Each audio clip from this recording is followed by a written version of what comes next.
Så lykkedes det faktisk at få monteret vores lille plade midt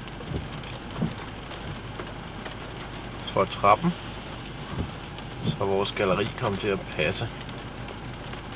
Og nu er de så småt startet med at lægge de øvrige dæk på vores overetage.